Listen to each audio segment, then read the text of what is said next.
प्रदीप जी, खबर control news और star city news में आपका स्वागत है सर। सबसे पहले हमारे दर्शकों को बताएं, दिल्ली छावनी विधानसभा है सर क्षेत्र आपका, क्या लगता है इस बार का कैसा माहौल रहेगा? आम आदमी पार्टी, कांग्रेस, भाजपा और आप भी मैदान में उतर रहे हो, तो क्या लगता है जनता परिवर्तन चाहती है या आपके साथ चलना चाहती है? कुछ हमारे दर्शकों को बताएं सर। देखिए, मेरा पर्सनली मानना है कि दिल्ली कैंट विधानसभा इस बार एक ऐसे व्यक्ति को विधायक के रूप में चुनना चाहती है जो यहाँ की समस्याओं को समझता है, उन समस्याओं को गहराई से अपने भावनाओं के साथ जोड़ा रखता है और उन समस्याओं को समाधान सुलझाने का उसके पास पर्याप्त सोच है, जरिया है, लगन है और उस समस्याओं को सुलझाने के लिए सरकारी संस्थाओं के साथ किस तरह से वो परस्यू करता है। समस्याएं अनेक हैं, पर अभी तक राजनीतिक विवादों के कारण एक ऐसा यहाँ वातावरण किया गया जिसमें राजनीति लोगों की समस्याओं से ऊपर उठ गई है, जिसके कारण हमारी मोटी मोटी मैं समस्याएं गिनवा देता हूँ जो मैं अक्सर करता हूँ। सबसे पहली समस्याएं, हमारे बुजुर्गों ने लीज पे मकान खरीदे, ज़मीनें खरीदी, वो किसी कारण से हमारे जो पूर्व राजनीतिक थे वो समस्याओं को समझ नहीं सके और आज 99% हमारे यहाँ के रहने वाले लोग, लीज एक्सपायर हो चुकी है, उनके हर वक्त तलवार टंगी है कि वो मकानों से कब बेघर हो जाएंगे। एक बहुत बड़ा टैक्स दिया जा रहा है। उसके साथ cantonment fund property, cantonment fund property में हमारे ब्लड रिलेशंस या वहाँ के रहने वालों के नाम एक मकान ट्रांसफ़र की पॉलिसी होनी चाहिए। इसको करने के लिए आपको एक ऐसा व्यक्ति चाहिए जो कानून जानता हो, समस्याएं समझता हो, उनको सुलझाने की क्षमता रखता हो। तीसरा, उसके बाद 5 गांव हैं, वो बेचारे 100 वर्ष से यहाँ पर हर परिवार रह रहा है, पर आज भी तलवार लटकी है उनको कि किस तरह से टैक्सेस, म्यूटेशन, कंजर्वेंसी टैक्स उनके नाम से नहीं हो रहा। उसके बाद अगली समस्या आती है, बहुत बड़ी जटिल समस्या है, जो रोज़गार की समस्या है। जितने नौजवान हैं आज दिल्ली कैंट में वो त्रस्त हैं। ठेकेदार प्रथा चल रही है। मैं एनडीएमसी में 4 साल डेपुटेशन पे था, फौज से गया हुआ था एज अ मेजर, और एनडीएमसी के वो सब एम्प्लॉयज़ आज भी इस बात को याद रखते हैं कि मैंने अपने वक्त में 4 साल के वक्त में एक भी मस्टर रोल पे एम्प्लॉय नहीं रहने दिया। ठेकेदार प्रथा के थ्रू एम्प्लॉयमेंट का मैंने कड़ा विरोध किया। सिक्योरिटी डिपार्टमेंट में एक सेल बनवाया जिसमें आज अनेक बच्चे रेगुलर हो चुके हैं। फायर डिपार्टमेंट, ट्रांसपोर्ट डिपार्टमेंट व अन्य कई विभागों में आज एनडीएमसी के एम्प्लॉयज़ मेरे गवाह हैं कि किस प्रकार से मैंने काम किया। इंद्रप्रस्थ यूनिवर्सिटी में मैं अनेक वर्ष तक रहा, एडमिशन प्रोसेस देखता था। मैंने वहाँ की एडमिशन प्रोसेस को ऑनलाइन किया। बड़े बड़े वहाँ भारी कोर्सेज हैं, इंजीनियरिंग है, मेडिकल है और लॉ के हैं। सब बच्चे जानते हैं वो किस तरह से मैंने वहाँ व्यवस्था को सुधारा है।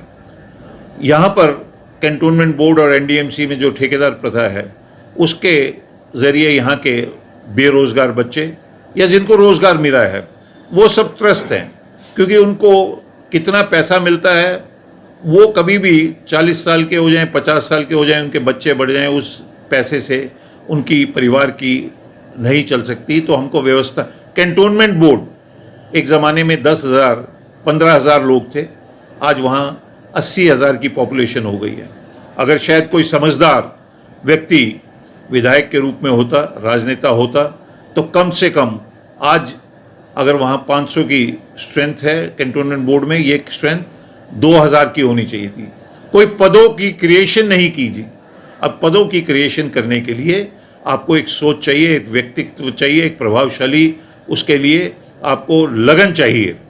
पर सिर्फ हम एक काम चलाओ आधार कार्ड बना ले, राशन कार्ड बना ले, ये आधार कार्ड राशन कार्ड जो है ये ऐसा है जो कैफे में भी हो जाएगा। हमको वो व्यवस्था चाहिए जो विधायक के रूप में कोई और नहीं कर सकता।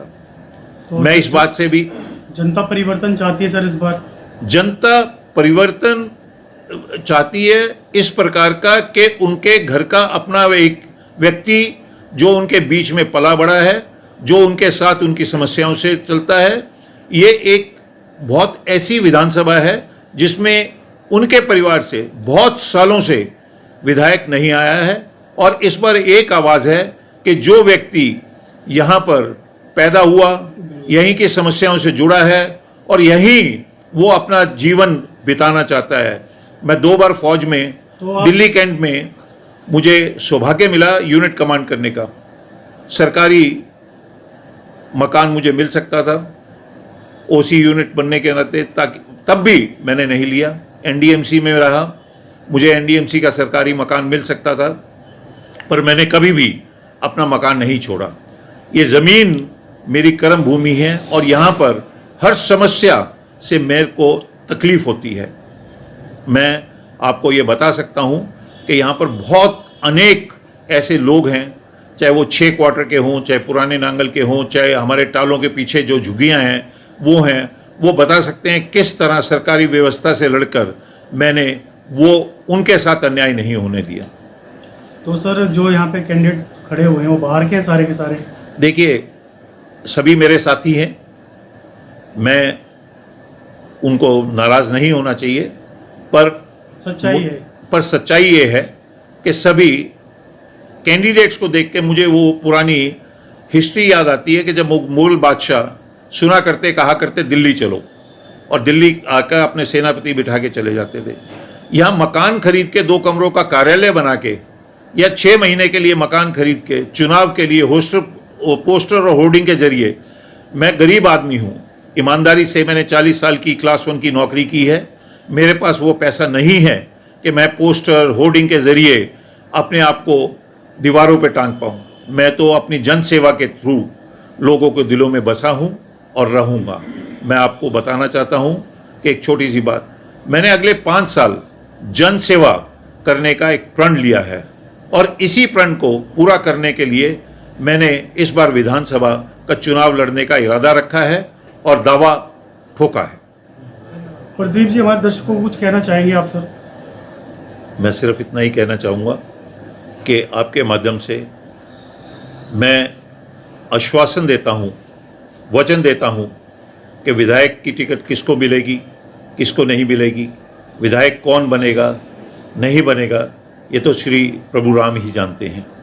पर आने वाले अगले 5 साल मैं जनता के बीच रहूँगा, जनता की हर समस्या के साथ बिल्कुल ताकत के साथ खड़ा हूँ, और हर हाल में अगले 5 साल में जो मेरे द्वारा उठाए गए मुद्दे हैं, चाहे वो ज़मीन से जुड़ा हो, चाहे रोज़गार का हो, चाहे हेल्थ इशू हो, चाहे स्कूल में एडमिशन्स के इश्यूज़ हों, और सबसे बड़ी इशू है जो ग्रीवेंस एड्रेसल सिस्टम, हमारी शिकायत, जन सेवा की शिकायत के ऊपर कोई कार्रवाई नहीं होती, इनके ऊपर अगले 5 साल तक मैं निस्वार्थ ईमानदारी से हर इंसान का बिना भेदभाव के, बिना राजनीतिक भेदभाव के, बिना समाज के भेदभाव के कार्य करता रहूँगा, और उम्मीद करता हूँ कि मैं इन कामों में कामयाब होऊंगा। बहुत बहुत धन्यवाद सर, आपने समय निकाल के हमसे बात की। शुक्रिया, धन्यवाद सर।